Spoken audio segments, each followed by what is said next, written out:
युवा अवस्था भी हमारे जीवन का कितना सुंदर काल होता है ना।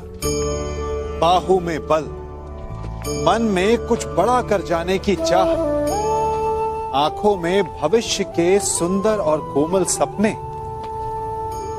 और इसी अवस्था में मनुष्य के भीतर पनपता है प्रेम। किसी को देखकर उस पर मन मोहित हो जाता है और फिर मनुष्य अपना सब कुछ उस पर न्यौछावर कर देना चाहता है। फिर प्रेम की परिणति होती है विवाह में। क्यों?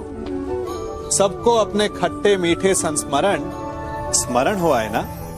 परंतु यहीं से अधिकतर माता पिता और संतान के मध्य विचारों का विरोध प्रारंभ हो जाता है।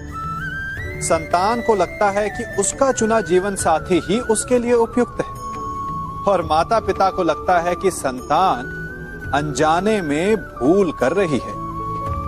संतान का तर्क होता है कि उसे विवाह किससे करना है, ये उसका अधिकार है। और माता पिता का तर्क ये होता है कि अब भी जीवन साथी चुनने की समझ संतान में है ही नहीं। तो इस अवरोध को काटा कैसे जाए, उचित निर्णय कैसे लिया जाए? इसका एक ही मार्ग है, अपने उत्तरदायित्व का भान और अपनों से बड़ों के मापदंडों का भान। विवाह करने से पूर्व ये जान लेना आवश्यक है कि विवाह केवल अपने प्रेम को पाने का मार्ग नहीं है, अपितु विवाह से जीवन का एक नया द्वार भी खुलता है।